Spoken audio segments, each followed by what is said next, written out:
Assalamualaikum warahmatullahi wabarakatuh. Salam solusi, solusi untuk berdiskusi.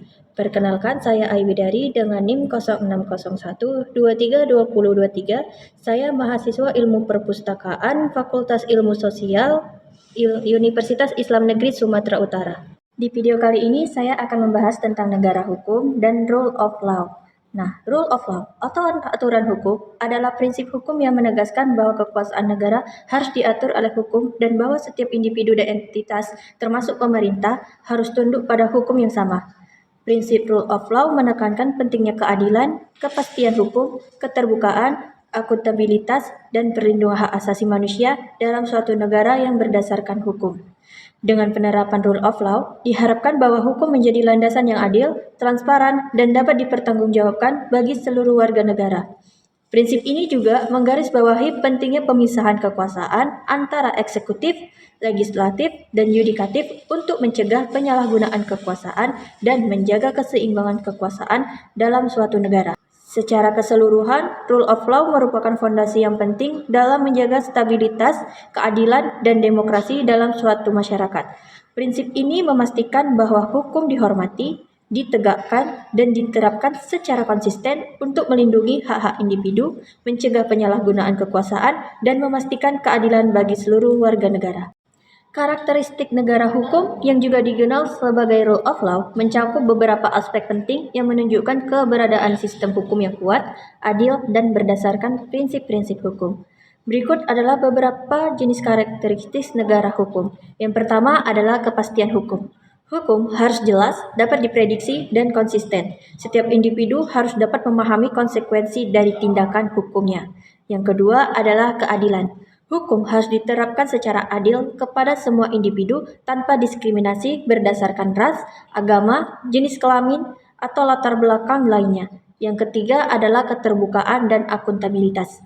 Sistem hukum harus transparan, di mana proses hukum dapat diakses oleh publik dan keputusan hukum dapat dipertanggungjawabkan. Yang keempat adalah pemisahan kekuasaan. Prinsip pemisahan kekuasaan antara eksekutif, legislatif, dan yudikatif penting untuk mencegah penyalahgunaan kekuasaan dan menjaga keseimbangan kekuasaan di antara institusi-institusi tersebut. Yang kelima adalah perlindungan hak asasi manusia. Hukum harus melindungi hak asasi manusia yang mendasar bagi setiap individu, termasuk hak atas kebebasan, keadilan, dan perlakuan yang adil. Yang keenam adalah independensi sistem peradilan. Sistem peradilan harus independen dan bebas dari intervensi politik atau tekanan eksternal untuk memastikan keadilan dalam penegakan hukum. Yang ketujuh adalah kepatuhan terhadap hukum. Seluruh warga negara, termasuk pemerintah dan lembaga publik, harus tunduk pada hukum yang sama di bawah otoritas hukum yang independen. Dengan adanya karakteristik negara hukum yang kuat, sebuah negara dapat menciptakan lingkungan hukum yang stabil, adil, dan dapat dipercaya bagi seluruh warga negaranya. Prinsip-prinsip ini membentuk dasar yang penting dalam menjaga kestabilan, keadilan, dan keberlangsungan sistem hukum suatu negara. Indonesia sebagai negara demokratis berkomitmen untuk menerapkan prinsip rule of law dalam sistem hukumnya.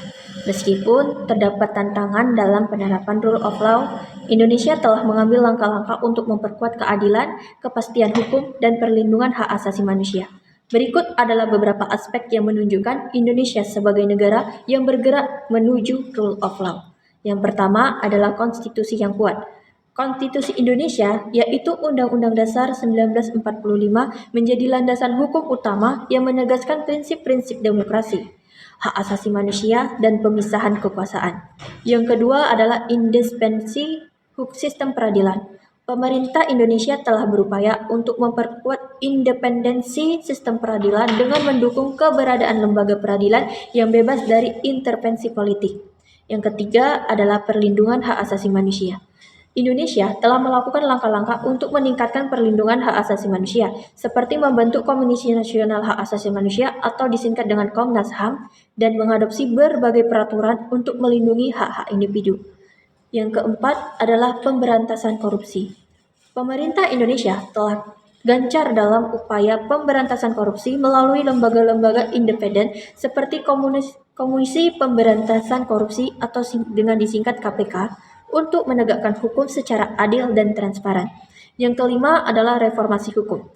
Indonesia telah melakukan reformasi hukum untuk memperkuat sistem hukum, meningkatkan akses keadilan bagi seluruh warga negara, dan memperkuat penegakan hukum yang adil. Meskipun Indonesia telah melakukan langkah-langkah positif dalam menerapkan rule of law, masih terdapat tantangan yang perlu diatasi, seperti korupsi, ketimpangan akses keadilan, dan perlindungan hak asasi manusia yang belum optimal. Dengan komitmen yang kuat dan kerjasama antara pemerintah, lembaga hukum, dan masyarakat sipil, Indonesia dapat terus maju menuju negara yang lebih kuat berdasarkan prinsip rule of law. Indonesia menghadapi berbagai tantangan dalam menerapkan rule of law, meskipun telah melakukan sejumlah langkah untuk memperkuat sistem hukum dan mendukung prinsip-prinsip rule of law.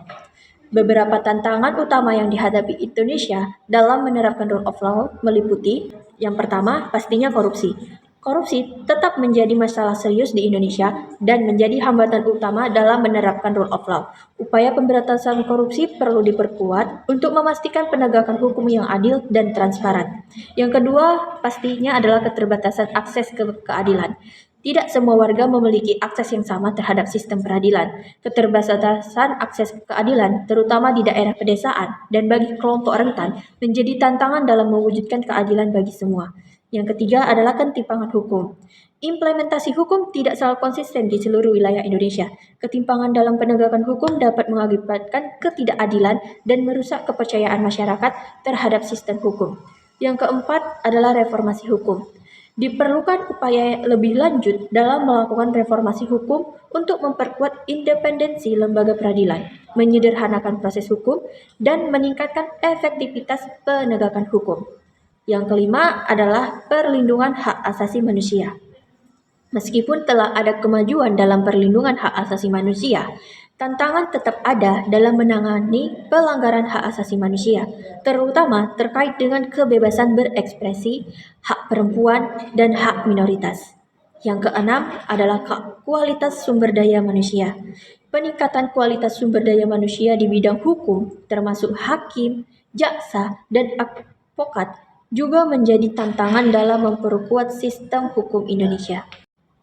Dengan mengatasi tantangan-tantangan ini melalui kolaborasi antara pemerintah, lembaga hukum, masyarakat sipil, dan sektor swasta, Indonesia dapat terus memperkuat rule of law, meningkatkan keadilan, dan memastikan perlindungan hak asasi manusia bagi seluruh warga negaranya.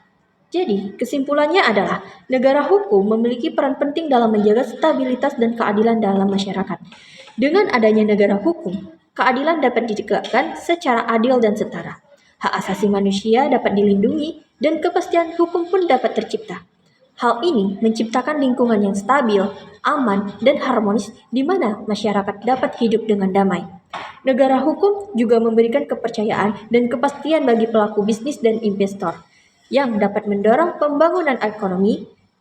Dengan demikian, negara hukum menjadi landasan yang kuat untuk mencapai masyarakat yang adil, demokratis, dan berkeadilan.